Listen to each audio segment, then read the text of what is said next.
देश की सारी बड़ी खबर के आगे सामने दोस्तों थैंक यू दोस्तों। जहां पर धर्मेंद्र प्रधान के इस्तीफे के बाद से बीजेपी संगठन से लेकर बड़े बड़े वरिष्ठ नेताओं की तरफ से जो बयान दिया जा रहा है दोस्तों, उसे लेकर अमित शाह और मोदी के खिलाफ एक धीमा विरोध और धीमा बगावत देखा जा रहा है दोस्तों। बताएंगे बड़े नेता वरिष्ठ नेता ने कैसे नरेंद्र मोदी और बीजेपी को लेकर और देर से इस्तीफा कराए जाने को लेकर सवाल खड़ा कर दिया दोस्तों। यानी जिन्होंने पार्टी बनाई उन्होंने ही मोदी और शाह को लगाई है लताड़। बताएंगे डिटेल में क्या है पूरी अपडेट दोस्तों। इसी के साथ में चलेंगे एक और बड़ी खबर की तरफ, जहां पर संसद में आज अमित शाह को चारों तरफ से घेरा जाएगा दोस्तों। पूरी तैयारी इंडिया गठबंधन ने कर ली है। राहुल गांधी ने पत्र लिखकर और ज्यादा सनसनी मचाई है दोस्तों। इसके बाद पेपर लीक के मामले को लेकर 4 अगस्त के आंदोलन को मिल गई एक और नई बड़ी हवा। बताएंगे 4 तारीख को क्या कुछ होने वाला है दोस्तों। पूरा रोड मैप तैयार हो गया और एक एक करके चलेंगे आज की सारी बड़ी अपडेट दोस्तों। लेकिन उससे पहले अगर आप भी मानते हैं कि अब टाइम आ चुका है भारतीय जनता पार्टी के अंदर आपस में ही बगावत होने का और मोदी और शाह की मजबूत छवि का पूरा भ्रम टूट चुका है, तो इस वीडियो को लाइक करके लाल बटन दबाकर चैनल को सब्सक्राइब करके बेल आइकन दबाकर कमेंट बॉक्स में अपनी राय जरूर लिखकर बताएगा दोस्तों। ज्यादा से ज्यादा वीडियो को शेयर कीजिएगा। चलते हैं सबसे पहले सबसे बड़ी ब्रेकिंग न्यूज अपडेट की तरफ, जहां पर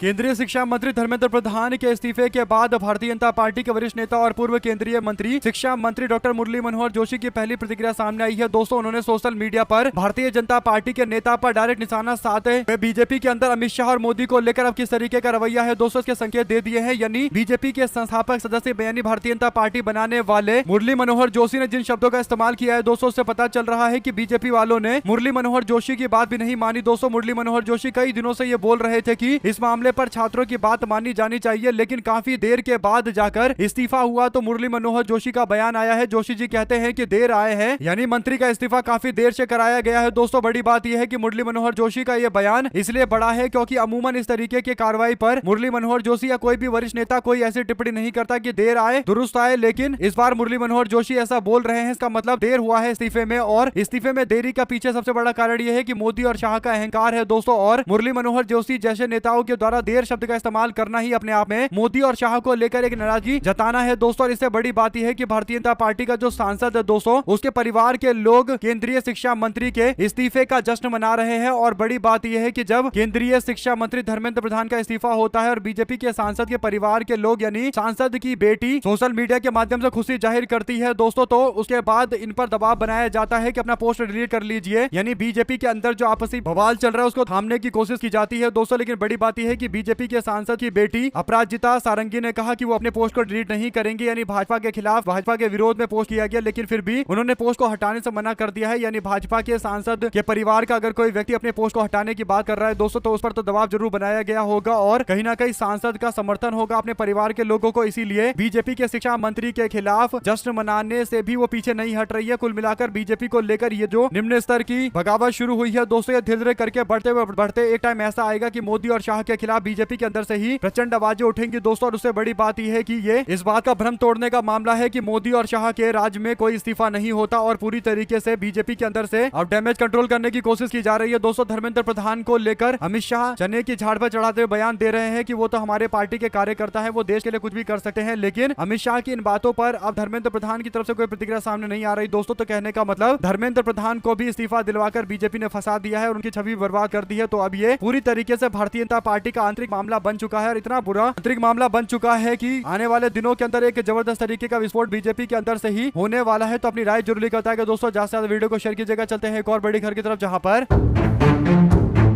धर्मेंद्र प्रधान को हटाने के फैसले के साथ ही नरेंद्र मोदी और अमित शाह को लेकर जो बीजेपी के अंदर आपस में विवाद चल रहा है दोस्तों, भारतीय जनता पार्टी के अंदर चर्चा चल रही है कि कहीं ना कहीं क्या मोदी और शाह उनके बुरे दिन शुरू हो चुके हैं। और यही बड़ा कारण है कि अब शाह को टारगेट करते हुए राहुल गांधी और कांग्रेस पार्टी और पूरे इंडिया गठबंधन ने एकजुट होकर अमित शाह के माफी की मांग को लेकर अभियान चलाने का फैसला लिया है दोस्तों। जो बड़ी अपडेट सामने आ रही है वो ये कि नीट पेपर लीक के मुद्दे पर छात्रों के विरोध प्रदर्शन के बाद धर्मेंद्र प्रधान ने केंद्रीय शिक्षा मंत्री के पोस्ट से अपना इस्तीफा दे दिया दोस्तों। इस बड़े राजनीतिक घटनाक्रम के बाद अब विपक्षी दल और खासकर कांग्रेस पार्टी के नेता राहुल गांधी अब सोमवार को संसद के सत्र के दूसरे सप्ताह में यानी अब से जो दूसरा सप्ताह आज से शुरू होने जा रहा है उसमें केंद्रीय गृह मंत्री अमित शाह को निशाने पर लेने वाले हैं दोस्तों। सूत्रों के अनुसार कई विपक्षी दलों ने स्थगन का प्रस्ताव दिया है। यानी किसी भी चर्चा से पहले इस बात पर चर्चा की मांग की गई है कि ये बताइए कि छात्रों के ऊपर हमला करने का आदेश किसने दिया था। छात्रों के ऊपर जो हिंसा की गई, जो सिविल ड्रेस में लोगों को गुंडों को घुसाया गया और आम जनता को बच्चों को प्रताड़ित किया गया, पैलेट गन का इस्तेमाल किया गया, एक बच्चे की रोशनी भी चली गई यहाँ की। तो इन सारे मुद्दों का जवाब कौन देगा? कुल मिलाकर दोस्तों अमित शाह सबका टारगेट है और अमित शाह को आज जवाब देना पड़ेगा। अगर आप भी मानते हैं कि शाह को माफी मांगनी चाहिए और धर्मेंद्र प्रधान के समर्थक भी इस बात को सही मानेंगे कि अमित शाह को इस्तीफा देना चाहिए और आने वाले दिनों के अंदर आप देखेंगे कि अमित शाह का विरोध और ज्यादा बड़े प्रचंड स्तर पर होगा दोस्तों। और आज पूरा इंडिया गठबंधन मिलकर अमित शाह के माफी को लेकर पूरी तरीके से समीकरण बनाएगा। अपनी राय जरूर लेकर बताएगा। चलते हैं एक और बड़ी अपडेट दोस्तों, जहां पर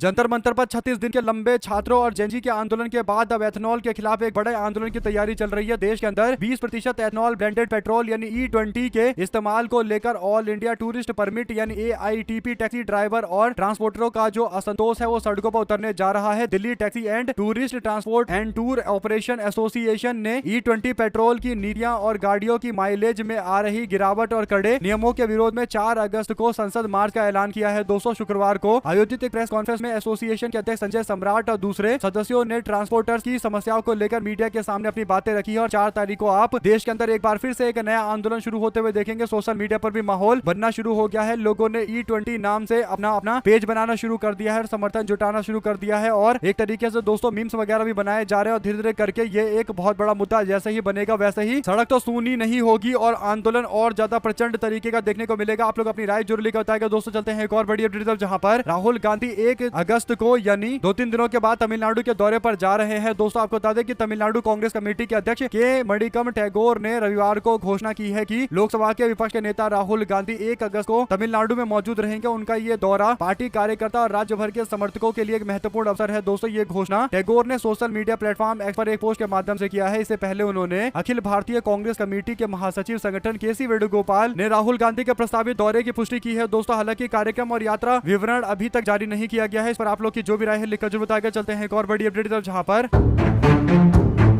राहुल गांधी की तरफ से मुख्यमंत्री तेलंगाना के एक बड़ा ऐलान करते हैं दोस्तों, यानी रेवंत रेड्डी ने एक बड़ा ऐलान करते हुए कहा कि छात्र का आंदोलन खत्म हो गया है। छात्रों के आंदोलन के खत्म होने के बाद हैदराबाद में आयोजित एक कार्यक्रम को संबोधित करते हुए उन्होंने कहा कि तेलंगाना के मुख्यमंत्री रेवंत रेड्डी ने कि अगर राहुल गांधी देश के प्रधानमंत्री बनते हैं तो ये सुनिश्चित किया जाएगा जो अगले शिक्षा मंत्री होगा वो कोई जनजी होगा, यानी जनजी समाज के व्यक्ति को यानी जनजी बच्चे को किसी को जिम्मेदारी दी जाएगी कि वो देश का शिक्षा व्यवस्था संभाले और जो जनजी जो नया युवा होगा वो जानेगा कि कैसे देश को आगे बढ़ाना है। ऐसे में अगर आप भी मानते हैं कि बात सही है और जिन जनजी लोगों के लिए पॉलिसी बनानी है नेता भी उन्हीं का होना चाहिए तभी जाकर पॉलिसी सही से बनेगी। इस बात को समझने के लिए ना जाने कितने साल लगेंगे कि युवा वर्ग के लोगों को ही जिम्मेदारी शिक्षा मंत्रालय की दी जानी चाहिए। जो युवा होते हैं वो जानते हैं कि अन्य युवा किस तरीके से शिक्षा व्यवस्था के कारण प्रताड़ित हो रहे हैं और उसके बाद वो नियमों में, कायदों में, कानूनों में बदलाव कर सकते हैं। और ये एक बहुत बड़ी बात है कि एक जनजी को हम लोग शिक्षा मंत्री बनाएंगे। कहीं ना कहीं एक मैसेज क्लियर है कि युवाओं के लिए कि हम उनके साथ खड़े हैं। युवा तय करे कि आखिर उनकी नीति क्या होगी और उनके समाज से आने वाले एक व्यक्ति को आगे किया जाएगा। आप लोग अपनी राय जरूर लेकर बताएगा। दोस्तों चलते हैं एक और बिग न्यूज अपडेट की तरफ, जहां पर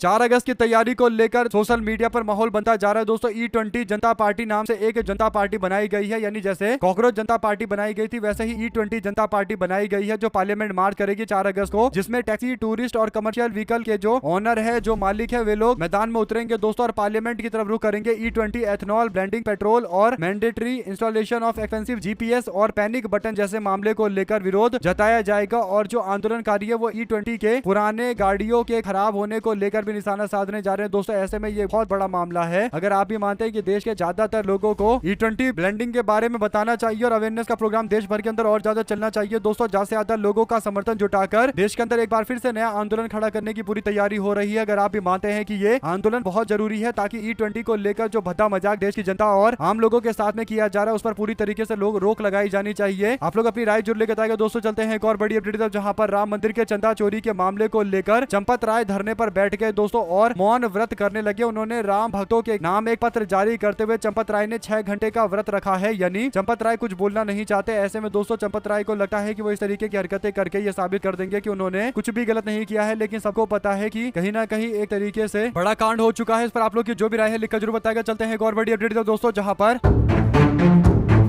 बांकीपुर के उपचुनाव होने वाले 30 तारीख को वोट डाला जाएगा दोस्तों। ऐसे में 27 तारीख यानी आज और कल 2 दिन प्रचार का अंतिम दिन है दोस्तों। ऐसे में राष्ट्रीय जनता दल के नेता तेजस्वी यादव प्रचार करने के लिए मैदान में उतर रहे हैं दोस्तों। वो एक ही दिन के अंदर इतने कार्यक्रम कर देंगे कि कोई भी नेता चुनावी रैली करने के लिए 10 दिनों का इंतजार करता है, यानी एक ही दिन में अलग अलग जगह पर कार्यक्रम होने वाले हैं। तेजस्वी यादव के बांकीपुर में आज पूरा उनका पैक्ड सिस्टम रहेगा, यानी 11 बजे मीठापुर प्रधान कार्यालय में उनकी सभा होगी। इसके बाद चांदपुर बेला में 2 बजे बजे के आसपास उनकी बैठक होगी सिपरा के अंदर, सिपारा के अंदर और विग्रहपुर के अंदर और पोस्टल पार्क के अंदर। इसी के साथ में लगभग एक दो नहीं बल्कि दोस्तों 15-20 के आसपास लोकेशन को कवर करेंगे और पूरा विधानसभा एक ही दिन के अंदर नाप देंगे तेजस्वी यादव। हालांकि तेजस्वी यादव को लेकर सवाल उठ रहा था कि वो बार बार क्यों नहीं जा रहे, लेकिन तेजस्वी यादव ने बार बार जाने की जगह फैसला लिया कि अंतिम दिन में ही जाते हैं और धड़ाधड़ प्रचार करेंगे। इससे पूरा माहौल अपने सिस्टम अपने साथ में आ जाएगा। आप लोग की क्या राय है दोस्तों इस पूरे मामले को लेकर, तेजस्वी यादव के रैली करने के तरीके को लेकर? लिखकर जरूर बताएगा। चलते हैं एक और बड़ी अपडेट जहां पर अंधभक्त हार गए, देशभक्त जीत गए, ऐसा नारा लगाया गया शिवसेना यूबीटी यानी उद्धव ठाकरे के मंच से। दोस्तों जो बड़ी अपडेट है वो ये की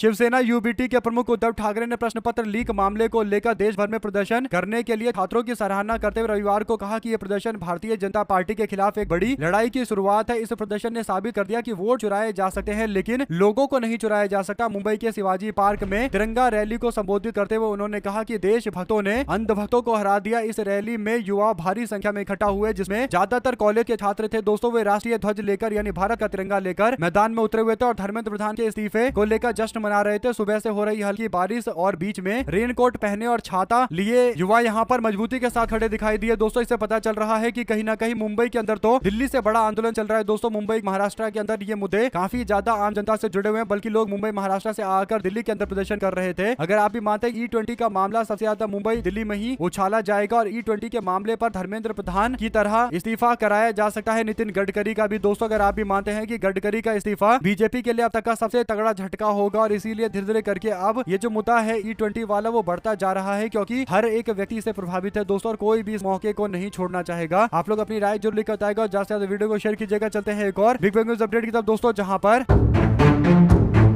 जंतर मंतर पर छात्रों को खाना बांटने वाले जुनैद को 24 जुलाई को रात दिल्ली पुलिस उठाकर उत्तराखंड लेकर चली गई। दोस्तों पूरी रात आंख पर पट्टी बांधकर रखा गया। अगली सुबह एक अधिकारी ने जुनैद से पूछा कि फंडिंग कहां से आती है, इतना खाना कैसे बांट रहे हो। पूछताछ करके वे जुनैद को मसूरी उत्तराखंड छोड़कर चले गए। वहां से कैब करके जुनैद को 25 जुलाई को वापस लौट के आना पड़ा। यानी भारत के अंदर मोहम्मद जुनैद होना कितना मुश्किल है दोस्तों। ये उसकी कहानी है जहाँ पर एक व्यक्ति जो अपने दिल से लोगों के बीच जाकर सामान बांट रहा था, लोगों की मदद कर रहा था, उसे इस तरीके से पकड़कर पुलिस वाले ले जा रहे गुंडों की तरह और पूछ रहे हैं कि पैसा कहां से आ रहा है। सवाल ये उठता है दोस्तों कि देश के अंदर अल्पसंख्यक समाज के लोगों का ऐसा माहौल बना दिया गया है कि बिना किसी डर के गुंडागर्दी करते हुए पुलिस प्रशासन के लोग नजर आते हैं। दोस्तों अगर आप भी मानते हैं कि बात एकदम सही है और देश के नागरिक और खासकर जो मुस्लिम वर्ग से आने वाला एक व्यक्ति जो इस पूरे आंदोलन को आगे बढ़ा रहा था दोस्तों, उसके साथ इस तरीके की प्रताड़ना करना कहीं ना कहीं ये बताता है कि कैसे देश के अंदर इस्लामोफोबिया फैला कर रखा हुआ है दोस्तों। खासकर मुस्लिम समाज के प्रति जानबूझकर इस तरीके का रवैया प्रशासन के लोग अपनाते हैं। इसकी जितनी निंदा की जाए उतनी कम है। अपनी राय जरूर लिखकर बताएगा। चलते हैं एक और बड़ी अपडेट जहां पर पार्टी कार्यालय में बांकीपुर उपचुनाव संबंधित अहम बैठक कर रहे बूथ स्तर की तैयारी, संगठनात्मक गतिविधियों और चुनावी कार्यक्रमों और जनसंपर्क अभियान की समीक्षा बैठक में छात्र आंदोलन और चुनाव प्रचार के दौरान बीजेपी से त्रस्त जनता से मिले सुझावों और फीडबैक पर तेजस्वी यादव चर्चा करते हुए दिखाई दिए दोस्तों। तो ऐसे में पूरी तरीके से उनका ध्यान अगले 2-3 दिनों तक केवल बांकीपुर रहने वाला है और बांकीपुर के अंदर त्रिकोणीय मुकाबला होगा या फिर दो तरफ का मुकाबला होगा, यानी सिंगल फाइट होने वाली है। एक तरफ प्रशांत किशोर और दूसरी तरफ बीजेपी का उम्मीदवार। ये भी एक बड़ी फाइट हो सकती है दोस्तों। जो भी अपडेट इससे जुड़ी आती रहेगी आप लगातार पहुंचाते रहेंगे। चलते हैं एक और बड़ी खबर की तरफ जहां पर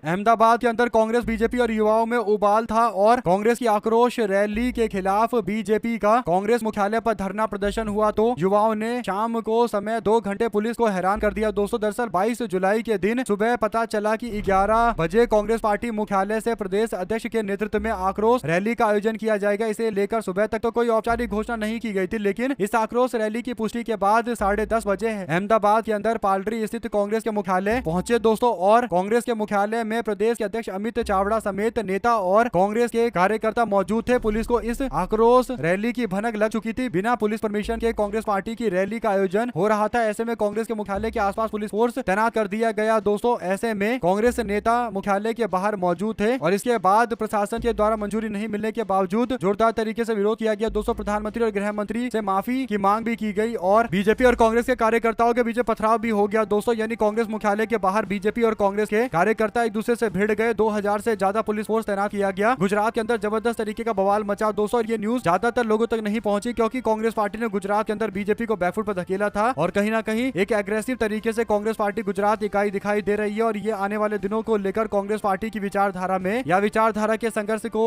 मजबूती के साथ आगे बढ़ाने से जुड़ा हुआ पूरा मामला है। आप लोग अपनी राय जुड़ के तक अगर आप भी मानते हैं कि गुजरात को अगर जीतना है तो वैचारिक तौर पर लड़ाई लड़नी पड़ेगी और इसके लिए पूरी तैयारी की जरूरत है। चलते हैं एक और बड़ी खबर की तरफ दोस्तों, जहां पर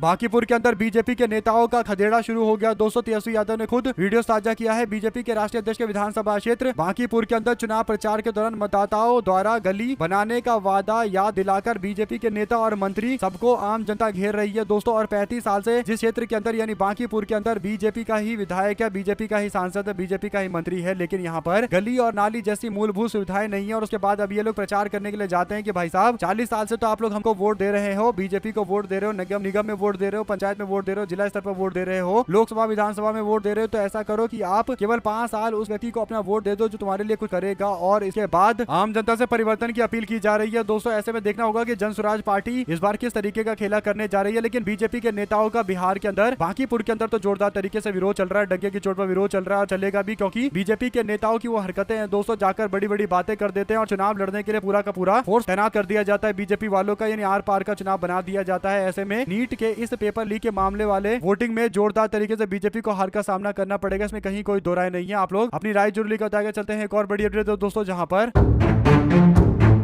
मुख्यमंत्री योगी आदित्यनाथ ने प्रस्तावित इटावा दौरे के दौरान पुलिस प्रशासन एहतियातन कार्रवाई करते हुए कांग्रेस पार्टी के नेताओं उनके आवासों पर जाकर, उनके घरों पर जाकर उनको नजरबंद कर देती है दोस्तों। यानी जहां भी योगी आदित्यनाथ जाते हैं उत्तर प्रदेश के अंदर तुरंत पुलिस फोर्स तैनात कर दी जाती है और सबको नजरबंद कर दिया जाता है दोस्तों। और अब ये जो नजरबंदी का मामला सामने आया है ये इटावा उत्तर प्रदेश से सामने आया है, जहां पर अखिलेश यादव का जो क्षेत्र है दोस्तों, यहाँ पर मुख्यमंत्री योगी आदित्यनाथ के प्रस्तावित इटावा दौरे से पहले पुलिस प्रशासन ने एहतियातन कार्रवाई करते हुए समाजवादी पार्टी और कांग्रेस पार्टी के कई नेताओं के आवास पर उनको नजरबंद कर दिया दोस्तों। ऐसे में पुलिस ने सपा के अध्यक्ष प्रदीप शाह के बबलू, जिला महासचिव वीरू भदौरिया और गोपाल यादव, सरिता यादव सहित समाजवादी पार्टी को उनके ऑफिस के इर्द गिर्द ही पूरी तरीके से ब्लॉक कर दिया गया दोस्तों। यानी सबको लॉक कर दिया गया है। कहने का मतलब कि अखिलेश यादव का जो विरोध जताने का तरीका होता है वो कन्नौज के अंदर तो होता ही होता है, लेकिन वो सबका सम्मान करते हैं। लेकिन अभी की स्थिति में उनको मामला कुछ और दिखाई दे रहा है। ऐसे में पुलिस अधिकारियों का कहना है कि मुख्यमंत्री के दौरे के कारण कानून व्यवस्था को देखते हुए ऐसा किया जाता है। सवाल यह है कि मुख्यमंत्री को ईश्वर तो है नहीं, भगवान तो है नहीं, जो आ रहे हैं तो पूरा सैनिटाइज कर दिया जाए। और ऐसे में अगर मुख्यमंत्री आम जनता के सेवक है तो उनके आने पर लोगों को हिरासत में नहीं लिया जाना चाहिए। अगर आप भी मानते हैं कि हिरासत में लेने वालों के अधिकार का हनन कर रही है भारतीय जनता पार्टी, इसकी जितनी आलोचना की जाए उतनी कम है। आप लोग अपनी राय जरूर लिखकर बताएगा दोस्तों। चलते हैं एक और बड़ी अपडेट की तरफ, जहां पर अब सोशल मीडिया के माध्यम से जानकारी दी जा रही है कि कॉकरोच जनता पार्टी और छात्रों के प्रदर्शन के दौरान जो जो लोग सक्रिय तौर पर काम कर रहे थे उनको अब निशाना बनाया जाएगा। एक ऐसी ही बड़ी अपडेट आती है जहां पर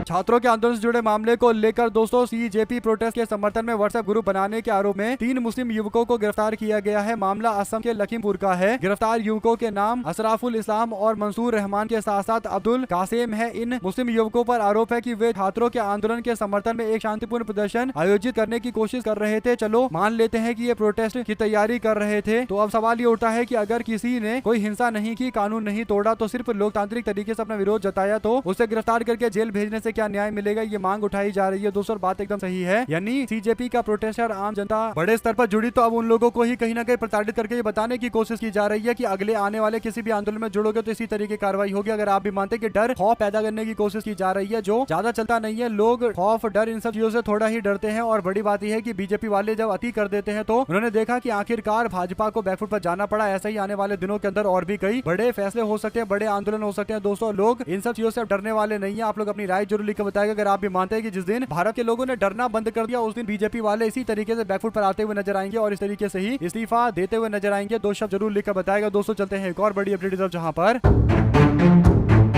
बिहार के अंदर तो और ज्यादा उग्र आंदोलन चल रहा है और राष्ट्रीय जनता दल के नेता, बिहार विधानसभा के नेता प्रतिपक्ष तेजस्वी यादव ने राज्य सरकार पर छात्रों के खिलाफ हुई कार्रवाई को लेकर तीखा हमला बोला है दोस्तों। तेजस्वी यादव ने आरोप लगाया कि पटना समेत कई जिलों के अंदर छात्रों पर लाठीचार्ज किया गया, बड़ी संख्या में छात्रों को गिरफ्तार किया गया और उन्होंने कहा कि इसे लेकर वो किसी भी कीमत पर इन चीजों को बर्दाश्त नहीं करेंगे। तेजस्वी यादव ने सरकार पर अपराधियों पर भ्रष्टाचारियों को दोनों को, यानी अपराधी और भ्रष्टाचारी दोनों को संरक्षण देने का आरोप लगाते हुए अल्टीमेटम दिया है। उन्होंने कहा कि अगर कल तक छात्रों पर दर्ज दर्ज मामले वापस नहीं किए गए तो फिर गिरफ्तार छात्रों को रिहा नहीं किया गया तो फिर आरजेडी पूरे बिहार के अंदर आंदोलन करेगी। उन्होंने कहा कि सरकार को छात्रों के खिलाफ की गई कार्रवाई पर तुरंत फैसला लेना चाहिए। तेजस्वी यादव ने बिहार में छात्र प्रदर्शन के दौरान हिरासत में लिए गए सैकड़ों छात्रों और विपक्षी विधायकों और नेताओं को तत्काल रिहा करने की मांग की गई है। कई सारे लोगों को बीजेपी वालों ने अरेस्ट करके मामले को शांत करने की कोशिश की दोस्तों। यानी हर बार भाजपा को लगता है कि इसको गिरफ्तार कर लेते हैं, उसको गिरफ्तार कर लेते हैं, इससे माहौल शांत हो जाएगा। लेकिन आम जनता और खासकर जो युवाओं के बीच का जो आक्रोश है, जो उनके दिल से बातें निकलकर सामने आ रही है, वो कैसे भाजपा वालों के दबाने से दब जाएगी, ये एक बहुत बड़ा सवाल है। दोस्तों आप लोग अपनी राय जरूर लिखकर बताएंगे इस पूरे मामले पर और ज्यादा से ज्यादा वीडियो को शेयर कीजिएगा। चलते हैं एक और बड़ी अपडेट तरफ, जहां पर युवा वर्ग की लड़ाई लड़ने वाले सीजेपी के संस्थापक अभिजीत दीपके ने देश भर के अंदर समर्थकों को दिल से धन्यवाद किया और कहा कि अब मैं चैन की नींद सो पा रहा हूं। उन्होंने समर्थकों और आलोचकों दोनों को धन्यवाद किया। दोस्तों उन्होंने कहा कि ये तो सिर्फ ट्रेलर है। उन्होंने कहा कि देश के युवा अलग अलग मामले को लेकर भी आगे भी लड़ते हुए दिखाई देंगे। उन्होंने कहा कि युवाओं के अधिकार और बेहतर प्रशासन जैसे मुद्दों पर लगातार काम चलता रहेगा और हम लोग ये सुनिश्चित करते रहेंगे कि युवाओं की आवाज को डंके की चोट पर जोर शोर से उठाया जाए, कोई आवाज दबाने का काम ना हो। ऐसे में अगर आप लोगों की एक भी राय है तो कमेंट बॉक्स में लिखकर जरूर बताएगा। ज्यादा से ज्यादा वीडियो को शेयर कीजिए दोस्तों। बहुत धन्यवाद। जय हिंद।